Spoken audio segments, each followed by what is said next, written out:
Les quiero presentar una reflexión en el marco de esta muy impresionante exposición sobre el Deutscher Werkbund, el Werkbund alemán. Es a la vez una reflexión sobre Alemania, ¿no? Es como para entender este país. ¿Van a apagar la luz o no? Sí, fueron a buscar el... Hay un técnico para apagar la luz. Bueno, una reflexión sobre lo que es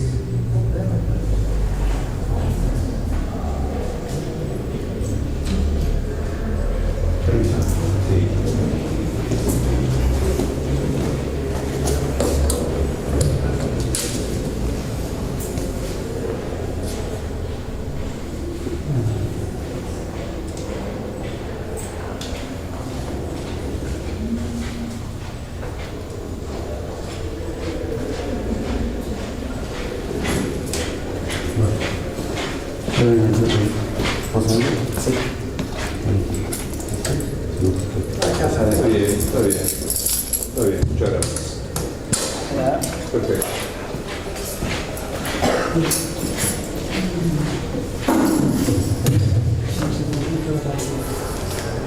Sí, bueno, está bien.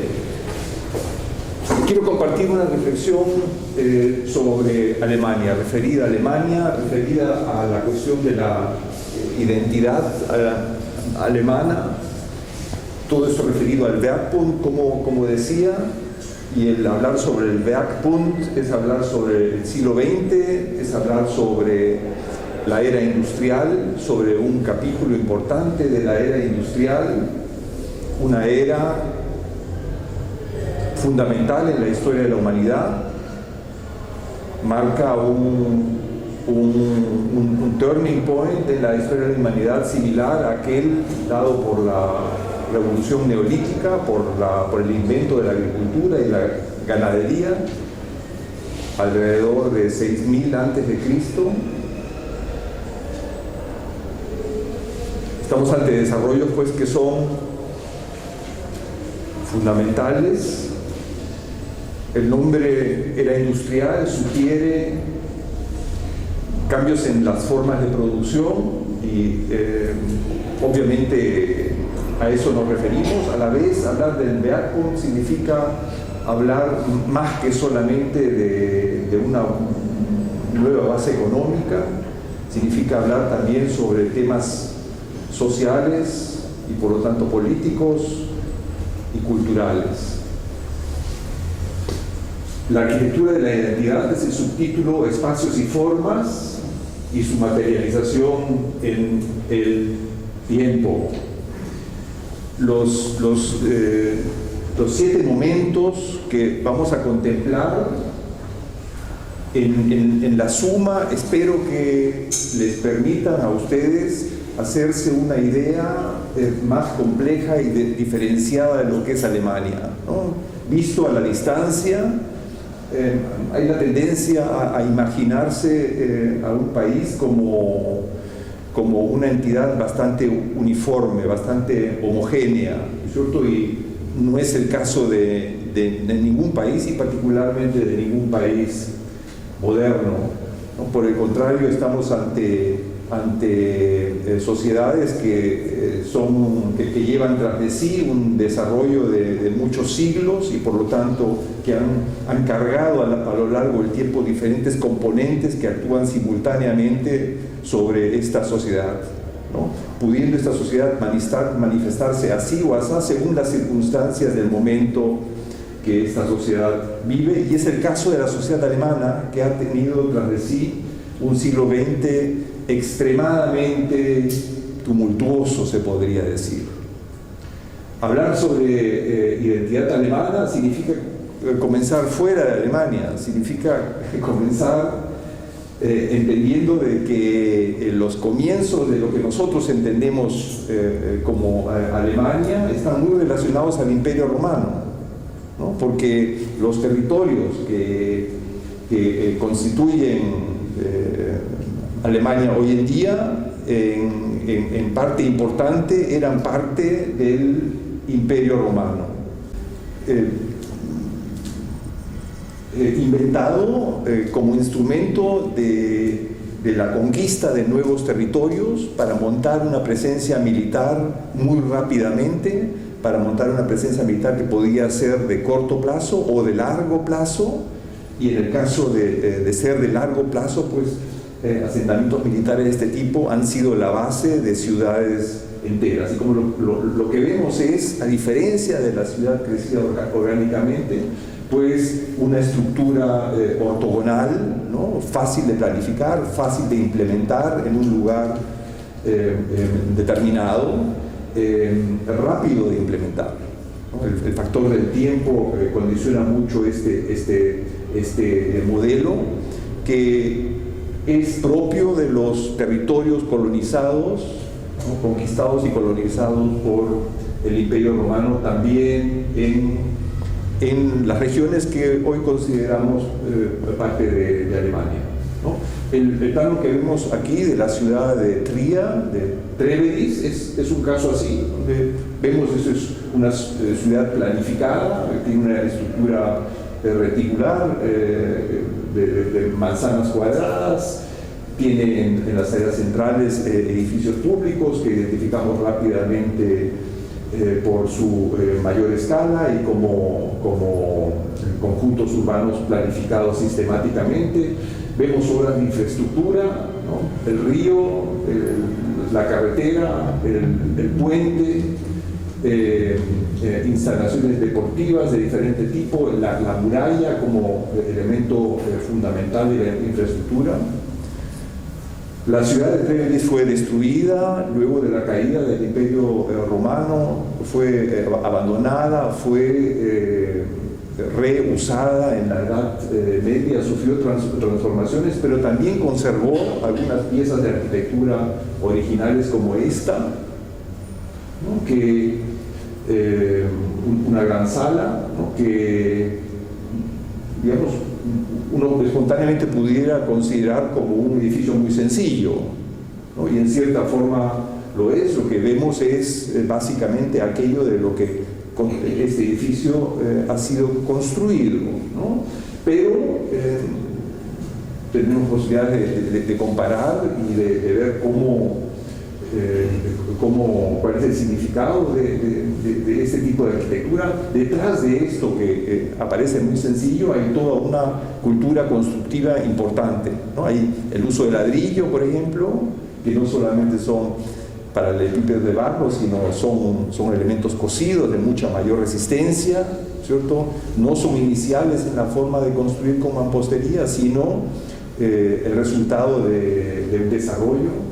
La precisión geométrica de cada paralelepípedo es tal, la posibilidad la capacidad de construir muros, ¿no?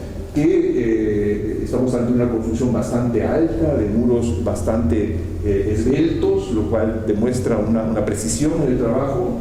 Y más aún vemos el uso de los arcos, ¿no? Que en manos de los romanos, que eran maestros en la construcción de arcos y de bóvedas, parecen algo muy sencillo, pero que en realidad son elementos constructivos de una complejidad estructural, requieren un entendimiento de cómo funciona un arco, requiere un entendimiento de la forma en que las fuerzas son llevadas a los fundamentos, habiendo fuerzas horizontales que hay que mantener bajo control, etc. Entonces, aún elementos así de sencillos son posibles en un lugar como Treveris por el hecho de ser parte de un imperio romano en que estos sistemas se desarrollaron centralmente para ser utilizados en todo el imperio. El área del Mediterráneo, lo que es hoy en día Italia, la ciudad de Roma, los territorios pertenecientes al Imperio Romano, y unas líneas y unas flechas que muestran lo que la dinámica migratoria en los siglos finales del Imperio Romano, Los nombres nos muestran los diferentes pueblos que vivían como nómades y como seminómades, que circulaban dentro del área asiática, que incursionaban hacia Europa y hacia Europa occidental, atraídos también por el bienestar del Imperio Romano, que tenía un nivel de vida muy alto del que se deseaba participar de alguna manera, ¿no? Y como vemos, estos pueblos bárbaros penetraban también los territorios del Imperio Romano, generando conflictos, desestabilizando y al final de cuentas contribuyendo al derrumbamiento de este Imperio Romano, ¿no? Y los pueblos pues son aquellos que han dado lugar a lo que consideramos, a lo que llamamos Alemania hoy en día, pueblos germanos. Y no solamente germanos, porque han llegado hasta España, han llegado hasta Francia, en fin. Pueblos nómades y seminómades, si nómades pues cazadores y recolectores, si seminómades con un cierto entendimiento de la agricultura, pero no suficiente como para saber abonar las tierras, saberlas usar a la larga, ¿no? Entonces, capaces de generar este tipo de asentamientos más o menos temporales, ¿no? El carácter temporal lo reconocemos también por la materialidad de las construcciones hechas de los materiales disponibles en un lugar, materiales perecibles, madera, paja, ramas, barro. Vemos un asentamiento alrededor de un espacio central con una estructura radial. Vemos la relación estrecha entre lo que son estos edificios, estas construcciones y las áreas agrícolas y, digamos, los corrales de los animales, una relación muy estrecha, ¿no? Que denota formas de vida rurales muy diferentes a aquellas propias de la cultura urbana que hemos visto representada por Roma o también por Treves. A la vez, vemos que todas estas construcciones se parecen bastante, ¿no? Mostrando que detrás de ellas hay un cierto grado de elaboración, tanto tipológica, ¿no? Referida al uso de estas construcciones, como constructiva y aún formal, ¿no? Y en cuanto a la tipología, vemos que se trata de edificios con básicamente un gran espacio, distinguiendo un área para los animales y otra para las personas, ¿no es cierto? Una convivencia de animal y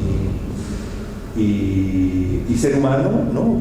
que tiene ventajas para ambos lados, en especial para los seres humanos que se nutren de los animales y que aprovechan, por ejemplo, ¿no? En estas tierras frías también del calor animal como forma de calefaccionar los espacios, ¿no?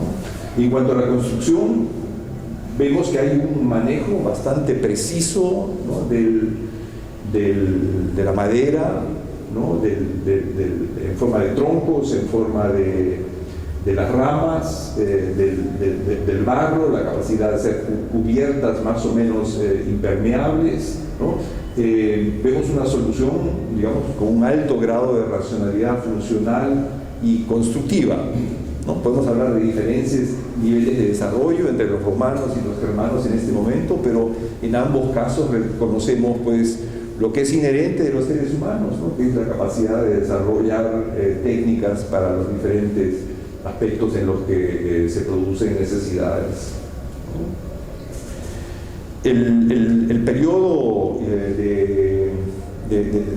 muy dinámico en la historia de Europa se extiende hasta el siglo IX, ¿no? Y luego comienza un periodo de tranquilización en que comienzan a ser posibles asentamientos más duraderos, en que los territorios que hoy en día constituye Alemania se pueblan de pequeños poblados como lo que vemos aquí, de base rural, agropecuaria,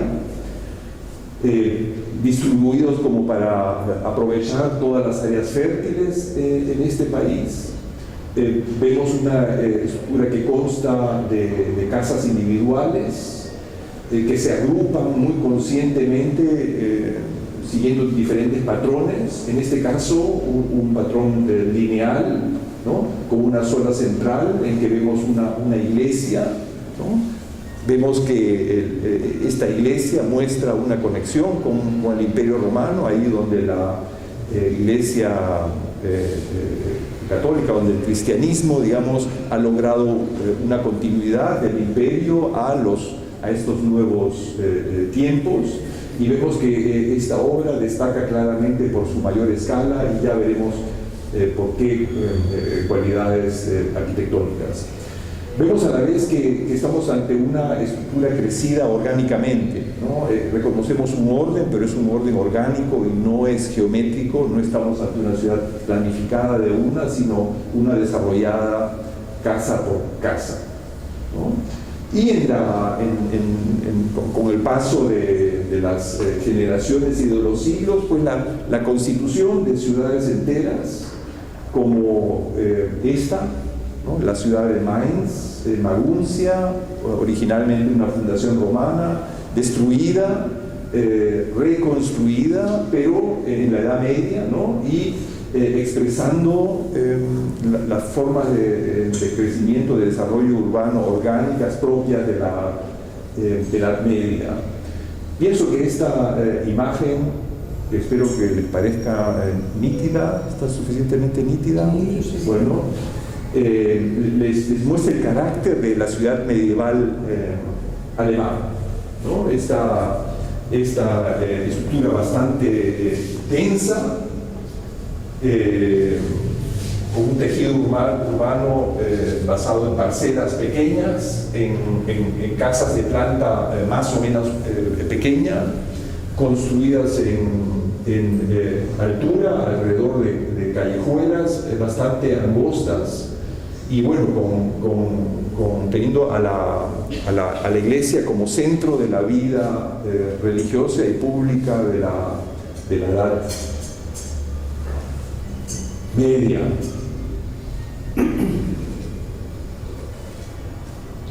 Habíamos visto esta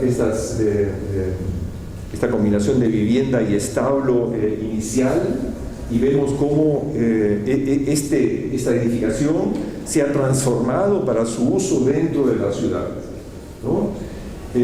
Las ciudades, por necesidad de seguridad, eran amuralladas, disponían de pocos terrenos para el desarrollo de la ciudad, para el crecimiento de la ciudad. Por lo tanto, hubo un crecimiento vertical en la altura, ¿no? La planta baja inicialmente se dedicó a los animales, ¿no?, y las plantas superiores pues a la vida de las personas, ¿no?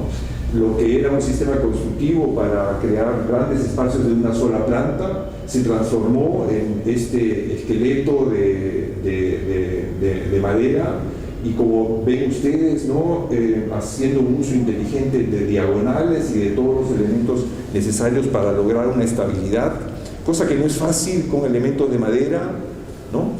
La estabilidad depende de las uniones entre las piezas de madera, y ahí las diagonales son de gran ayuda, ¿no?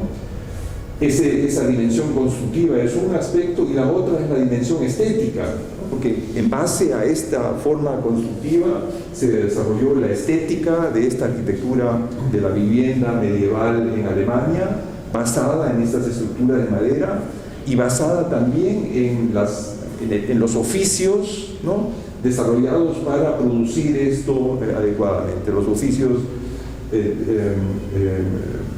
que tienen que ver con el trabajo de la madera, y la virtuosidad en el trabajo con la madera se expresaba pues en unos detalles que, más de ser constructivos, comenzaron a ser también decorativos, ¿no?, sustentando de esa manera una arquitectura medieval alemana propia, ¿no?, digamos, basada en las condiciones locales. Eso, sin embargo, era un aspecto. Luego tenemos las grandes iglesias y vamos a ver lo que se encuentra detrás de estas grandes iglesias, ¿no? Reconociendo que el momento en que se calma la situación en lo que hoy es Alemania, surge lo que los historiadores han llamado luego el Sacro Imperio Romano Germánico, ¿no es cierto? Está la figura de Carlomagno, un emperador que gobernaba los territorios que hoy en día son Alemania y Francia, que lo hacía desde el caballo. No estamos ante estructuras comparables a las del Imperio Romano, ¿no? Basado en ciudades, sino en un estadio anterior en que, sin embargo, ¿no? Carlomagno y los otros emperadores de este tiempo sienten o aspiran a emular al Imperio Romano, ¿no? Si vemos este nombre, ¿no? El Sacro Imperio Romano Germánico, está contenido en lo germánico, pero dotado de otros atributos, ¿no? Uno es lo de sacro, asociado pues al cristianismo, ¿no? Como sustento de este nuevo imperio. Hay la idea del imperio y hay la idea de la continuidad del Imperio Romano, ¿no? Como un anhelo, ¿no?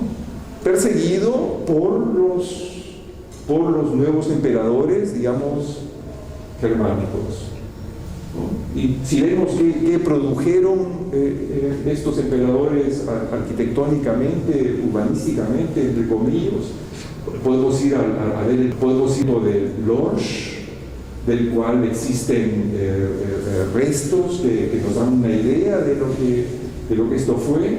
Vemos una representación gráfica, ¿no? Un poblado, y dentro de este poblado vemos aquí una construcción que destaca por su altura, aquí otra, aquí otra, y aquí esta otra, y efectivamente todas estas son partes de un conjunto urbano que es el corazón del monasterio de Lorsch.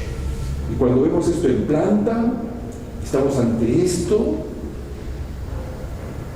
que es curiosísimo, ¿no? O sea, reconocemos una clara estructura geométrica, reconocemos una estructura ortogonal, reconocemos la voluntad de hacer uso de esta estructura ortogonal, reconocemos patios, reconocemos el espacio de la iglesia como organizado a través de naves, vemos columnas en el espacio, nos podemos imaginar una estructura abovedada.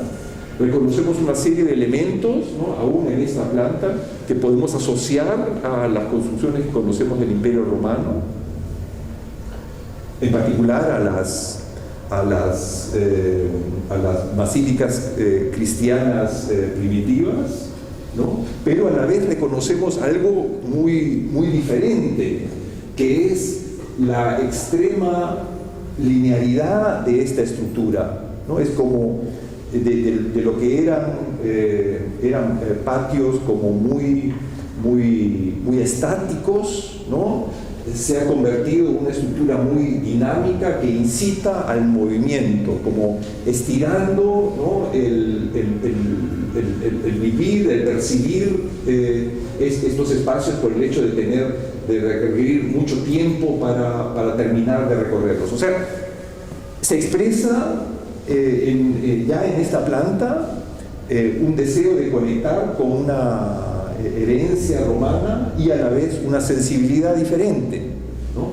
Y esa sensibilidad diferente también se expresa en esta pequeña construcción. Se dan ustedes cuenta de que uno de estos detalles es el motivo de la primera imagen que les he mostrado en la página de título, por decir así. Este es un pabelloncito dentro de... es este pabelloncito, ¿no? Y como los arqueólogos encuentran este tipo de objetos sin instrucciones de uso y sin nombre y sin descripciones, etc., entonces se tienen que imaginar de lo que se trata. Entonces hay que leer aquello ante lo que estamos, ¿no? Y, digamos, cerrando un poco los ojos, viendo la estructura básica de esto reconocemos el arco de triunfo romano, ¿no? Una portada simbólica, no para atravesar una muralla, sino para ser parte de celebraciones. Vemos los tres arcos y una figura bastante cuadrangular, ¿no? La vemos dotada del techo necesario en esas latitudes por tener que esta gran pendiente tiene que ver con la necesidad de evacuar la nieve en el invierno para que no cargue la construcción, ¿no? Vemos pilastras que reconocemos como de inspiración clásica, ¿no? De una materialidad tal vez diferente, pero reconocemos los elementos claramente, como también reconocemos los arcos, ¿no? De motivo constructivo romano, y a la vez vemos otras partes que son como curiosas, ¿no? También aquí vemos como una pilastra de inspiración clásica, pero muy chata, con elementos muy curiosos y sobre todo ante un fondo, ¿no? Diferente y con estas estructuras diagonales. Y cuando uno se pregunta, bueno, ¿de dónde viene eso? Eso sí que no tiene nada que ver con Roma. Pienso que luego de haber visto las construcciones de madera podemos asociar eso, ¿no? A las diagonales propias de los sistemas constructivos en madera, ¿no? Constituyendo esta obra como una combinación de elementos tomados de la arquitectura romana y otros derivados de las formas de construcción propios de la arquitectura en madera. Les quería mostrar como situaciones cotidianas, ¿no? O sea, cuando se hace historia de la arquitectura, generalmente uno hace referencia a los ejemplos máximos más destacados constructivamente, estéticamente, en fin, de la historia, y se olvida un poco de lo cotidiano, ¿no? Cuando en realidad lo cotidiano contiene todos los elementos que son propios de la historia. Y quería mostrarles imágenes de la ciudad de Kassel, porque Kassel es la ciudad en la que trabajo, donde está la universidad que vivo. Kassel es una ciudad que hoy día tiene 250.000 habitantes, una ciudad media alemana, no es la gran capital, y sin embargo, por lo mismo les permite a ustedes ver hasta qué punto lo que hemos descrito en general, ¿no? Se aplica también para una ciudad como lo es Kassel. Este es un primer plano de la ciudad del siglo IX. Los elementos básicos, el río, el punto donde se cruza el río, la carretera, pues, donde en algún momento se edifica un puente, y cercano a este cruce importante de vías de comunicación, entonces la instalación de un mercado, ¿no? Antes de dirigirse a la ciudad, un punto, digamos, donde se juntaba la gente para hacer negocios, y alrededor de ese punto la instalación en algún momento de construcciones más duraderas, ¿no? Pueden ser almacenes, puede ser que uno que otro negociante se decidiese a quedarse ahí a la larga. En todo caso es muy claro, ¿no? Que el origen es muy práctico, ¿no? No es una ciudad creada por una instancia política, ¿no? Sino por necesidad de la gente y por la gente misma, y esto se expresa urbanísticamente, ¿no? Este espacio lo podemos llamar plaza si queramos, ¿no? Pero en realidad es un cruce de calles, ¿no? No es un espacio estático, sino un espacio dinámico que tiene que ver con el movimiento de los carruajes, de los caballos, de la gente, en fin, que iban y venían, ¿no? Recién en un segundo momento, este poblado es sujeto a ser conquistado por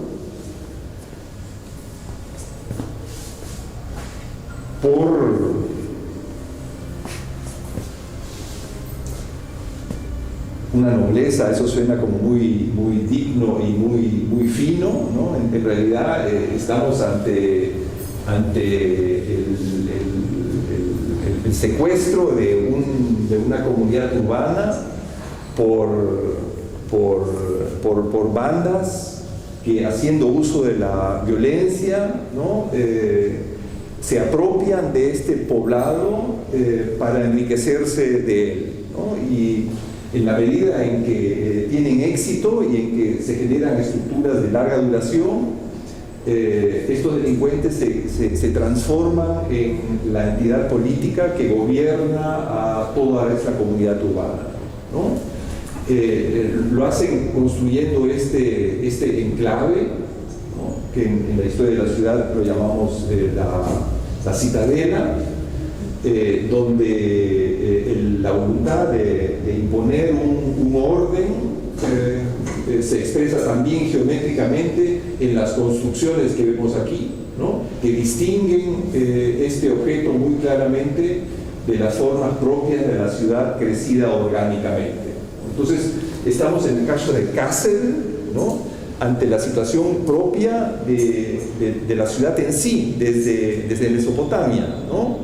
Basada en conflictos, no en una armonía absoluta, sino al contrario, en reunir a grupos diferentes con intereses también contradictorios, ¿no? Que de alguna manera se tienen que poner de acuerdo y que por mucho tiempo en la historia se ponen de acuerdo también haciendo uso de la violencia, ¿no? Y así como hay este poder político, también hay una incursión del poder religioso que se manifiesta a través de la presencia de iglesias con tipologías urbanísticas y arquitectónicas diferentes que no necesitamos profundizar ahora, ¿no? En el desarrollo posterior, la ampliación de la protección contra ataques, la extensión de la ciudad al otro lado del río, el crecimiento urbano, incluyendo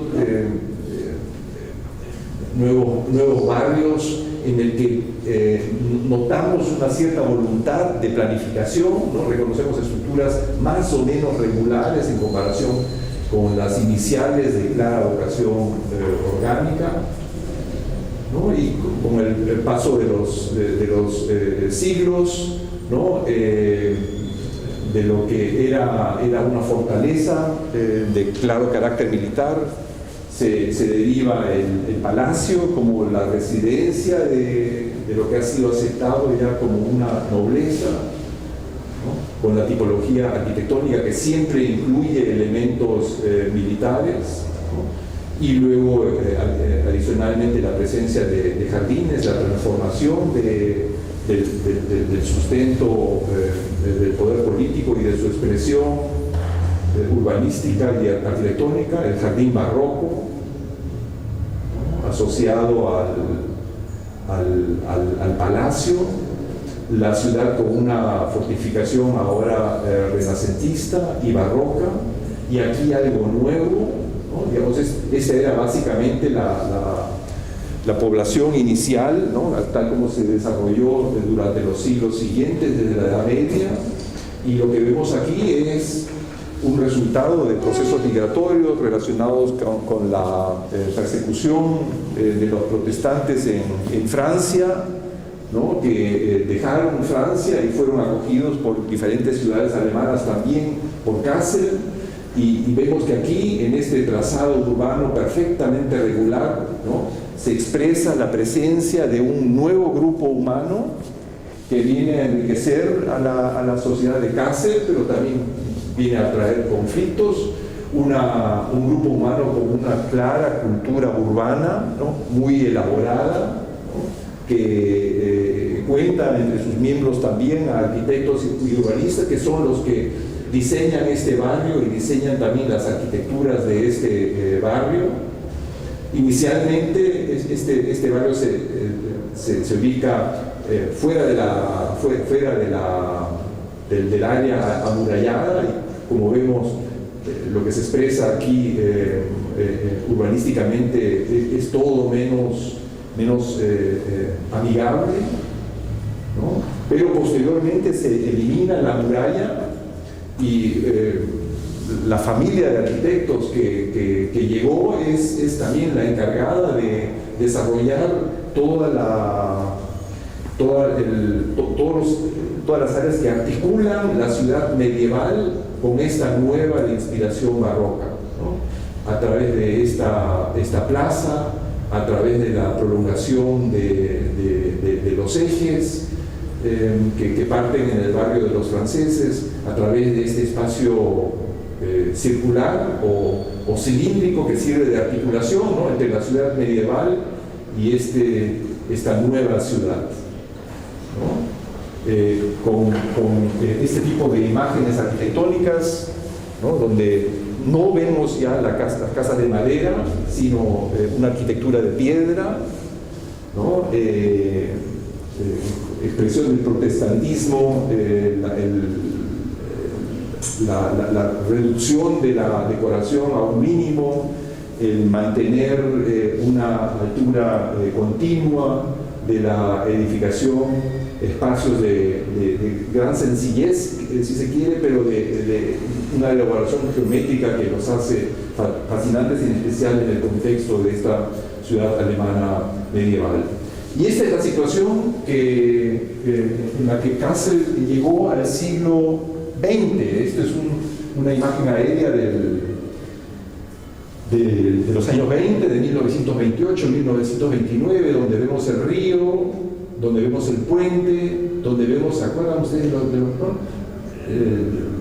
la primera plaza del mercado, las manzanas, vemos la pequeña escala de las parcelas, la extrema densidad de estas manzanas medievales, la gran escala del Schloss, del palacio, de los jardines asociados a él, acá la Plaza del Rey, ¿cómo se llama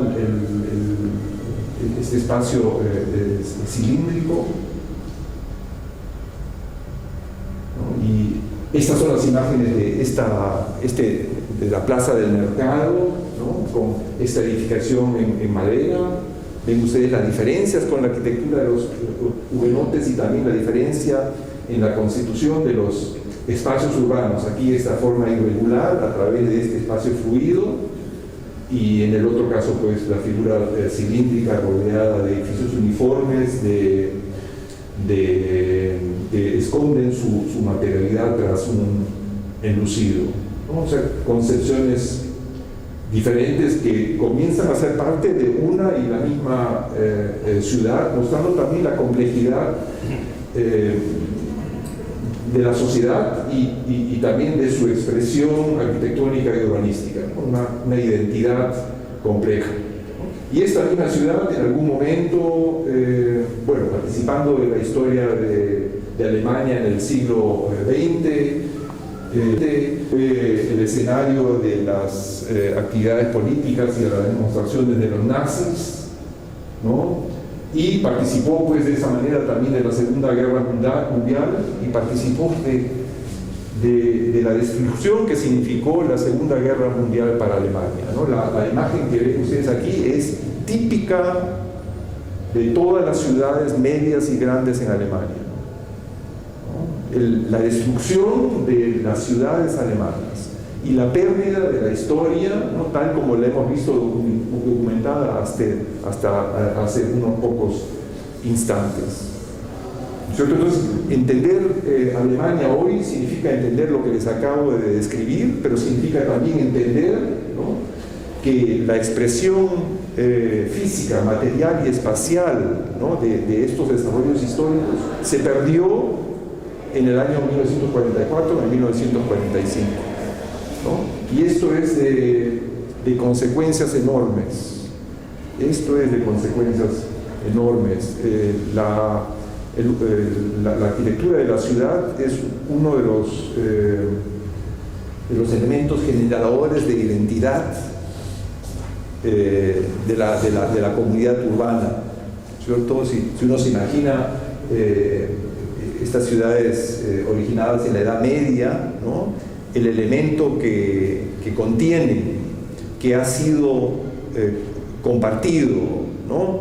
por los que vivieron esta ciudad en el siglo IX, X, XI y también XVI, XVII, XVIII y también hasta comienzos del siglo XX, ¿no? Todos ellos conocen este lugar y a través de la arquitectura de esta parte de la ciudad, ¿no? Tienen la misma percepción de lo que es esta ciudad, ¿no? Esa es la importancia de los centros históricos.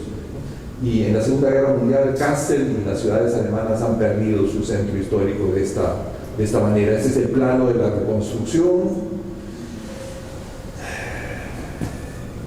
en que se ve un proceso de uniformización de las manzanas, se ve una estructura con calles más anchas.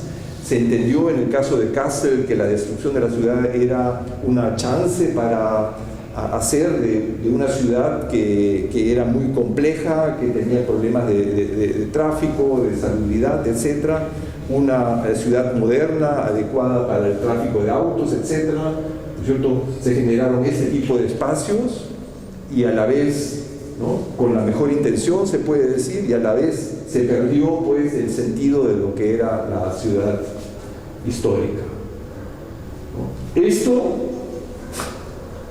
Esto que ven aquí es hoy en día lo que era la plaza del mercado. No tengo que volver a mostrarles las imágenes, ¿no? Bueno, traumático. Es este lugar. Esta es la arquitectura de la reconstrucción alemana de los años 50. Esto era el corazón de esta ciudad.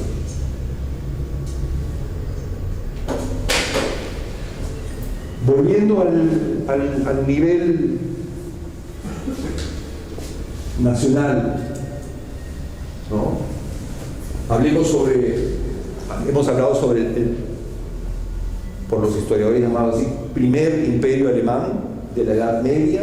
Luego de la Edad Media este imperio alemán se desintegró. Por siglos fue un conglomerado de 2 docenas de pequeños reinos insignificantes, ¿no?, frente a al reino unificado, uniforme que era Francia, ¿no? La reunificación de estas 2 docenas de pequeños reinos en un Estado nacional data de fines del siglo XIX, ¿no? La Alemania que conocemos hoy, que tendemos a considerar como un país muy corriente, como Francia e Inglaterra, es un país nuevo que existe hace menos de 150 años, novísimo, ¿no es cierto? Y que se constituyó luego de la guerra con Prusia como imperio, como segundo imperio alemán, ¿no? Y si vamos a ver cómo se expresa la identidad de este segundo imperio alemán arquitectónicamente, por ejemplo, viendo lo que es el Reichstag, que se construye en los años 80 del siglo XIX. Este es el edificio del Reichstag antes de su destrucción en la Segunda Guerra Mundial, ¿no? Y a través de este edificio del Parlamento alemán, Alemania desea expresar, ¿no?, digamos, lo que se desea como sustento de su identidad, ¿no? Una arquitectura que hace referencia a la antigüedad romana, a la idea del imperio, ¿no?, que tiene elementos barrocos, que tiene una cúpula central, hace referencia al barroco en general, a la arquitectura del absolutismo francés, que tiene toda una simbología, hace referencia a los pueblos que constituyen la nación alemana, ¿no?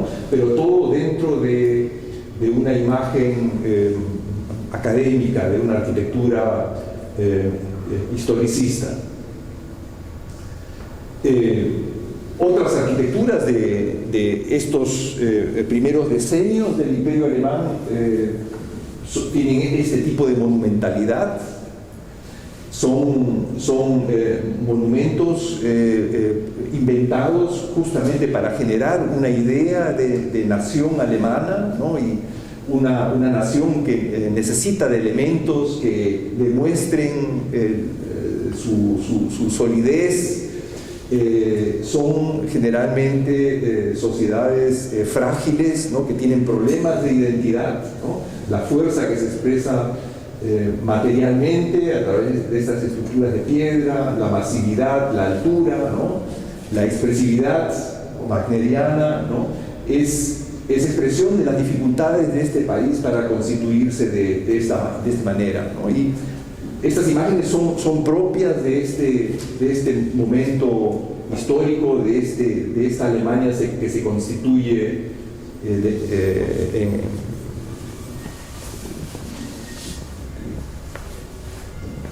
de nuevo como imperio, ¿no?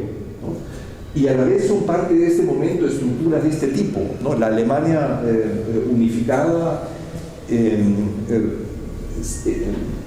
vive un desarrollo industrial muy acelerado, tardío en comparación con Inglaterra y con Francia, pero tanto más acelerado, ¿no? Y eso se expresa, por ejemplo, también en la construcción de un sistema ferroviario con estaciones del ferrocarril en las ciudades, con estructuras de hierro, luego de acero y vidrio, como la que vemos en estas imágenes de gran escala. En una construcción de este tipo vemos una expresión arquitectónica más o menos convencional, ¿no? A la vez, digamos, estos elementos como esta grúa comienzan a ser parte de la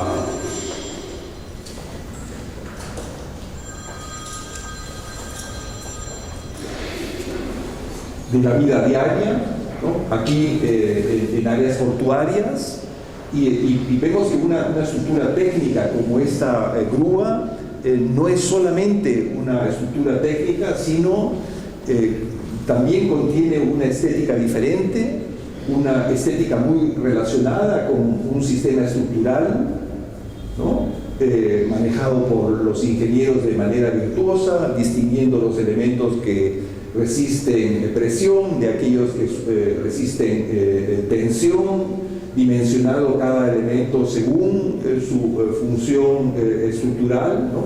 Y teniendo pues en la suma elementos que llegan a adquirir una dimensión arquitectónica sin ser propiamente arquitectura y ante todo sin haber sido objetos del trabajo de arquitectos, ¿no? Y vemos también los primeros arquitectos que tratan de juntar estos mundos, como es el caso de Hans Pölzig, del que también vemos algunas imágenes en esta exposición.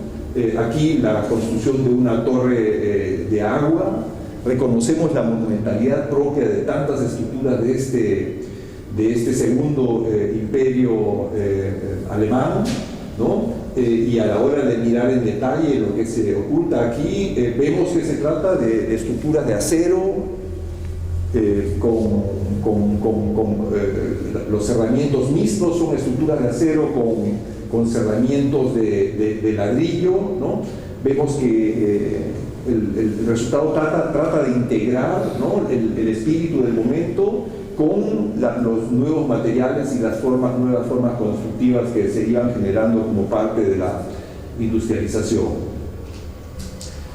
Este momento de la historia alemana termina con la Primera Guerra Mundial, en que Alemania es derrotada, en que se disuelve esta forma de gobierno imperial y da lugar a la fundación, al invento, a la invención de la Primera República Alemana. La Primera República Alemana data pues del periodo inmediato a la Primera Guerra Mundial, un momento en el que los países latinoamericanos ya tenían un siglo de historia republicana tras de sí, ¿no? Es la así llamada República de Weimar, por lo que la constitución de este momento se dictó en la pequeña ciudad de Weimar. Y una expresión arquitectónica de este momento tan especial en la historia de la Alemania, que termina siendo un periodo enormemente potente, no solamente para la vida pública, política, social, sino ante todo para la vida cultural, artística, arquitectónica, es el pabellón de Barcelona para la Exposición Universal de Barcelona, de Barcelona de 1929, ¿no? Es una construcción que seguramente la mayoría de ustedes conocen y con toda razón. Digamos, este periodo de la República de Weimar es aquel en que en esos territorios alemanes se producen las contribuciones más importantes de Alemania a la historia de la arquitectura universal, ¿no? Y el pabellón de Barcelona es uno de estos elementos que terminan siendo centrales para la historia de la arquitectura de la humanidad. Una arquitectura que retoma las nuevas posibilidades constructivas, que hace uso del hierro, que genera un muy fino y delicado esqueleto con una losa horizontal, con algunas placas que estabilizan esa estructura, una estructura que constructivamente consta de apenas de los elementos necesarios para estabilizar este elemento, que a la vez espacialmente es una composición excepcional, ¿no? Vemos un confluir de lo que es el manejo de los elementos constructivos con el diseño espacial, espacios fluidos, ¿no? Si comparan esto con las imágenes que hemos visto del Segundo Imperio Alemán, ¿no? De estas estructuras pesadas y estáticas frente a esta liviandad y a esta fluidez, ¿no? Digamos, la consistencia de la base de este momento histórico se expresa en la liviandad, ligereza, fluidez de estos espacios que se expresan en esta obra de Mies van der Rohe de esta manera, ¿no? Si se quiere, también se expresa aquí la racionalidad en el orden geométrico, pero también la idea de la construcción orgánica, ¿no? En este tipo de relaciones visuales complejas. Hay un orden geométrico regular y a la vez espacios irregulares con impresiones y vistas impredecibles, ¿no? Y en este momento, digamos, expresando que no estamos ante un momento en que el tema es diseño moderno, abstracto, sino resolver problemas de los seres humanos, problemas sociales, ¿no? Vemos otra obra de Mies van der Rohe, es parte de la Weissenhof-Siedlung, también mostrada aquí, ¿no? Con la idea de contribuir a la solución del problema de la vivienda, pero no solamente a través de una arquitectura industrializada que se pueda repetir económicamente en gran cantidad, sino de soluciones que propongan nuevas formas de vida, más allá de lo estético, pero obviamente incluyendo también lo estético, incluyendo la idea de la prefabricación, como lo vemos en los barrios obreros de Frankfurt, incipiente, no siempre de manera exitosa, el carácter experimental que va unido a todo esto, el cometer también errores que luego no se repetirían, ¿no? Pero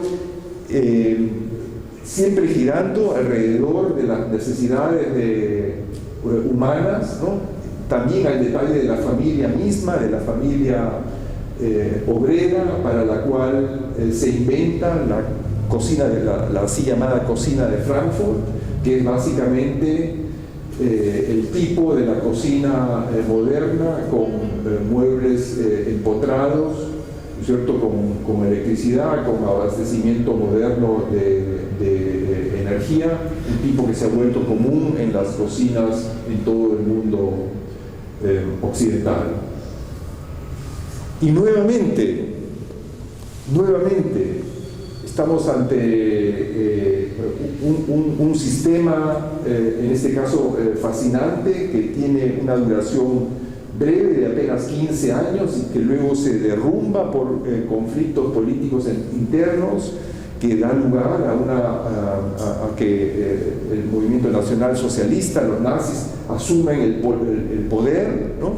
Y se proponen transformar Alemania, esta República de Weimar, en un tercer imperio, ¿no? ¿no? Un Drittes Reich.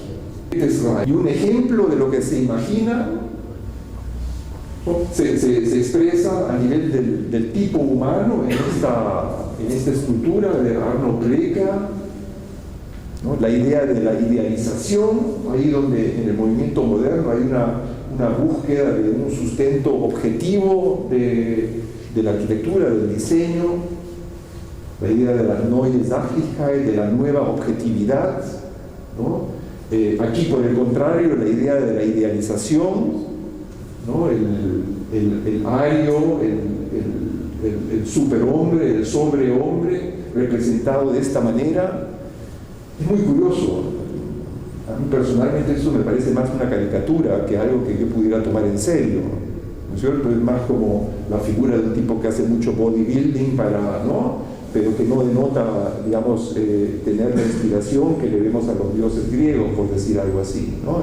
Señala un espíritu humano rico, pero igual, es de esa manera, digamos, reconocemos el espíritu de los nazis, que se expresa también en este tipo de planes para la ciudad de Berlín, no realizados, pero pensados muy seriamente, ¿no?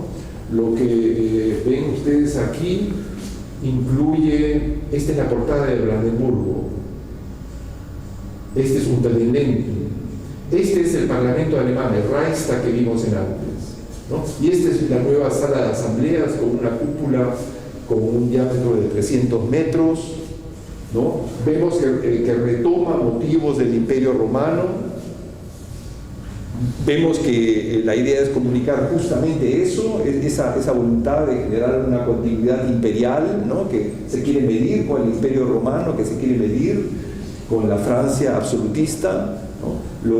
La ironía, digamos, es que en los ojos del historiador es curioso, ¿no? De que estos que se la dan de superalemanes, ¿no? Hacen uso de los símbolos creados por los que en algún momento temprano de la historia colonizaron estos territorios, ¿no es cierto? No los alemanes originales, sino los que colonizaron estos territorios germánicos. Los grandes ejes, reconocemos elementos asociados con el Imperio Romano, pero en realidad inexistentes en la Roma antigua. Más bien una extrapolación de aquello que retomaron los franceses en el absolutismo el Instituto für Auslandsbeziehungen me ha invitado, me ha pedido que dirija unas palabras introductorias a la muestra COSECAM de triunfo. Y esto declinado pues hasta el nivel arquitectónico y constructivo, influyendo también la vida diaria, pero a nivel de ese tipo de espectáculos políticos de gran carga emocional, ¿no? Dirigidos más a emocionalizar que a convencer, lo opuesto de Neue Sachlichkeit, lo opuesto a objetividad, ¿no? Con una fuerza más bien comparable a la de la arquitectura del segundo imperio alemán. Y la otra cara de esta medalla son los campos de concentración, ¿no es cierto? El que idealiza por un lado, demoniza por el otro, ¿no? Son los dos lados de la medalla, campo de concentración con las barracas en la que se reunían a judíos, a comunistas, a gitanos, ¿no?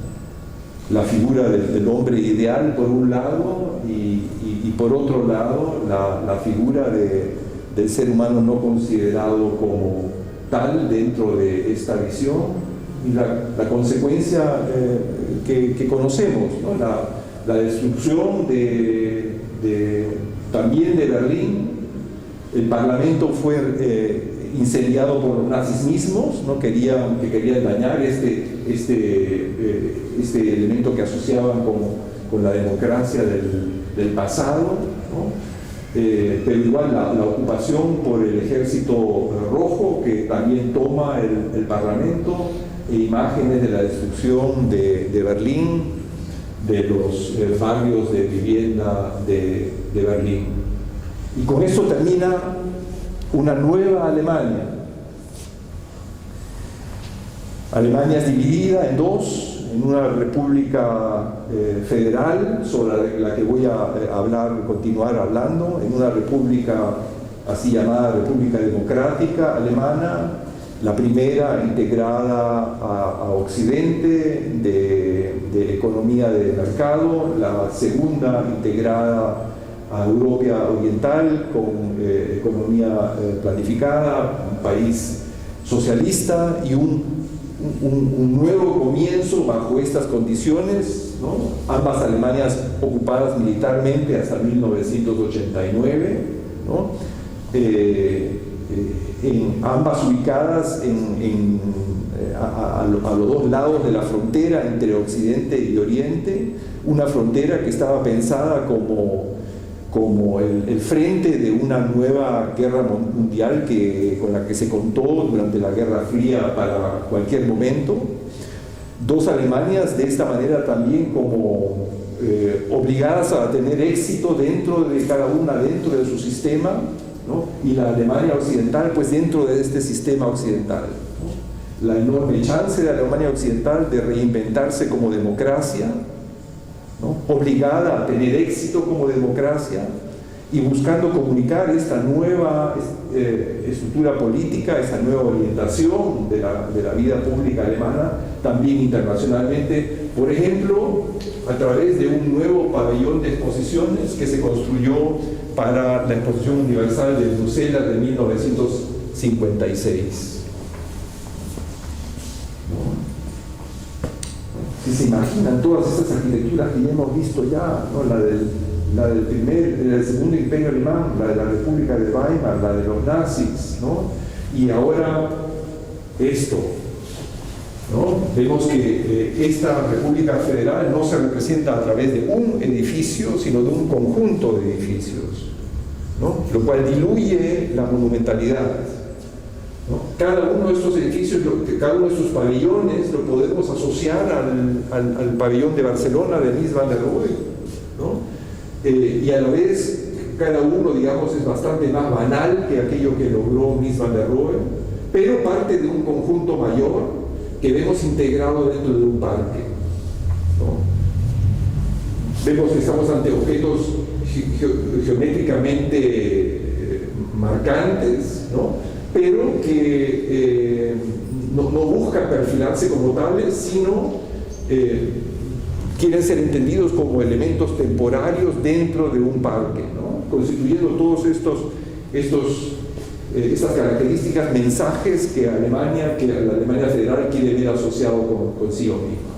Y estos son detalles de esta arquitectura, ¿no? También en detalle, pues construcciones que están apoyadas sobre pilotis, que no se apropian del suelo, que no interrumpen la continuidad del jardín preexistente, a la vez estructuras de acero, ¿no? La nueva Alemania es de base industrial, grandes paños de vidrio, pero elementos minimizados, ¿no? Lo más livianos posibles, ¿no? Incluyen madera para los suelos, para los cielos. Este segundo cielo es de lona, ¿no? La idea de la objetividad entendida ahora de esta manera, ¿no?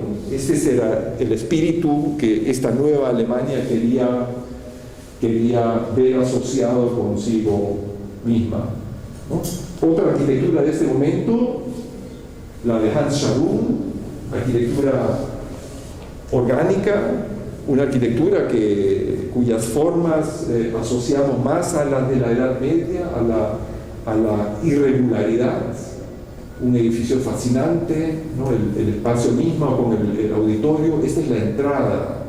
No sé si tengo otra imagen más, sí tengo, pero no las plantas, espacios muy impresionantes.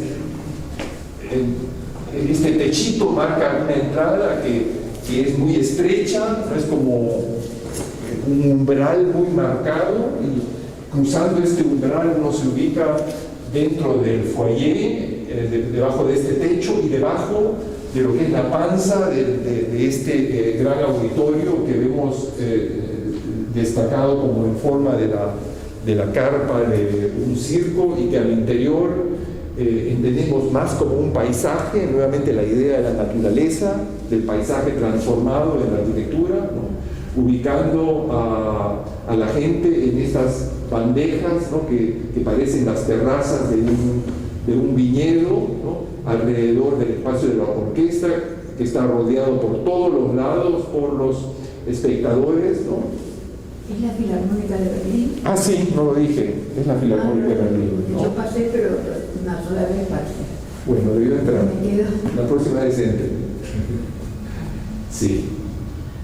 O Godfried Böhm, ¿no? Un ganador del Pritzker-Preis, ¿no? Una línea expresionista, ¿no? que tiene su componente orgánica, pero que va más allá de esto. Es una iglesia de peregrinaje con todo este camino, ¿no? Acompañado por estas construcciones, con tiendas, con diferentes elementos, y que culmina en esta iglesia, que es una estructura de concreto visto. O otra de las construcciones asociadas con esta República Federal son las instalaciones deportivas para los Juegos Olímpicos de Múnich de 1972, ¿no? Todo un complejo deportivo. Aquí vemos una parte del estadio, y si les muestro esta imagen en que vemos solamente una parte del estadio, es para mostrar que lo que se pretendía aquí nuevamente es mucho más que solamente un elemento arquitectónico, ¿no? Sino el tema central es el parque.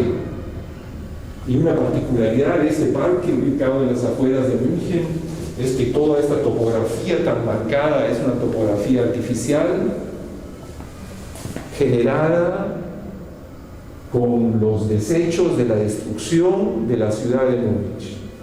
Todos los escombros de la ciudad histórica fueron llevados a este lugar en las afueras, ¿no es cierto? Y este material fue reorganizado de esta manera, ¿no?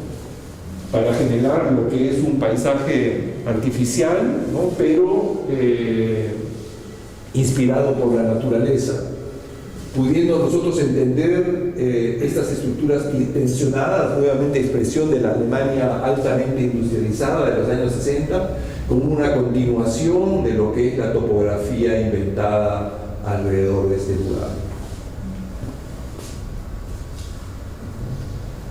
Esta imagen muestra más bien las instalaciones deportivas en sí, pero se ve claramente también que la forma en que estas instalaciones se ubican dentro de la topografía, ¿no? Reduciendo las alturas en muchos casos, enfatizando la irregularidad de los techos, ¿no?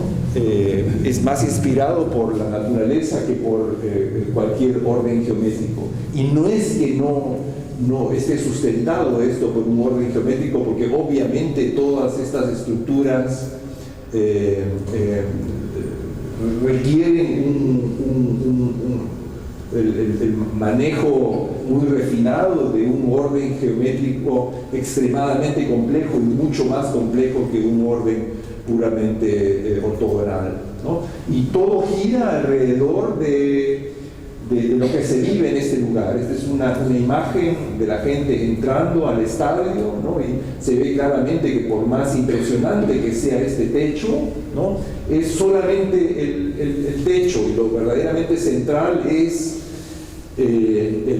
la vivencia del estar juntos como parte de los espectadores de este estadio alrededor de lo que suceda deportivamente en la parte inferior. Y en ese sentido, algo similar a aquello que hemos visto de la Filarmonía de Berlín, ¿no? Acá se manifiesta, ¿no?, lo mejor de la República Federal de Alemania. Pero también esto es parte de la República Federal de Alemania. Este es un diseño de Oswald Matthias Ungers, ¿no?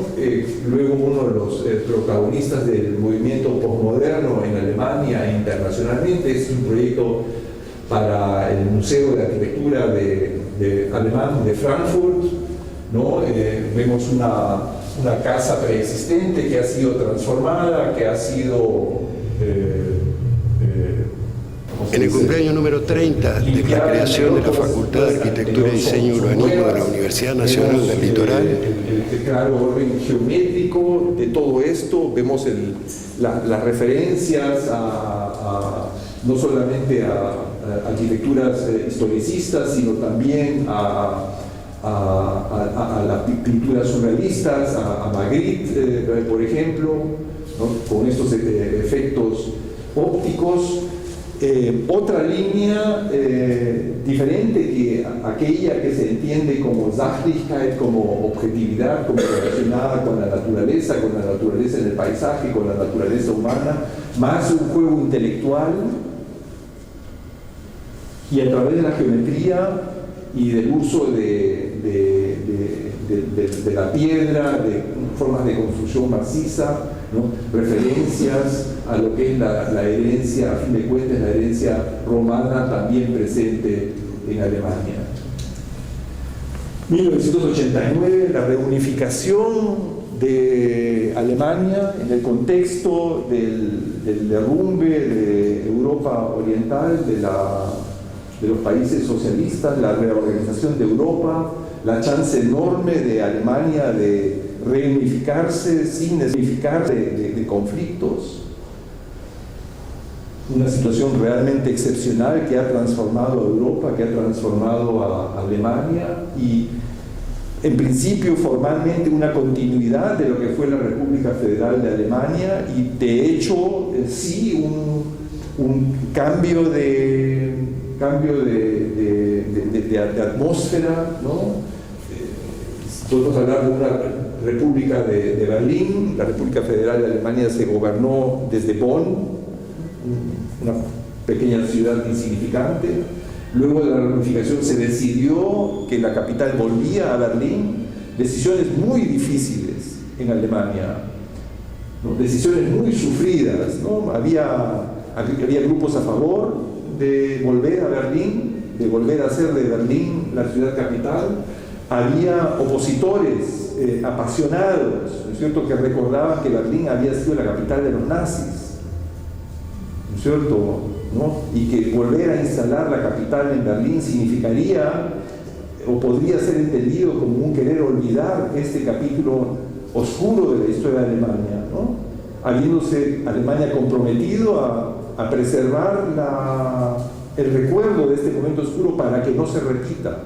Momentos muy difíciles, pero se decidió el volver a Berlín, y se decidió equipar a Berlín, que había sido la capital de Alemania Oriental, de aquello que necesitaba la ciudad para efectivamente poder funcionar como una capital europea moderna, y también para estar dotada de los símbolos arquitectónicos que cada capital, de la cual cada capital dispone, ¿no? Buenos Aires, su Casa Rosada, Washington, la Casa Blanca, París, Londres, etc. Entonces vemos aquí en rojo aquellas arquitecturas nuevas que fueron construidas en los años 90 y a comienzos del siglo XXI para permitir que lo que era el centro histórico de Berlín, que había sido bastante descuidado, el centro del Berlín, capital de Alemania Oriental, estaba más hacia el este,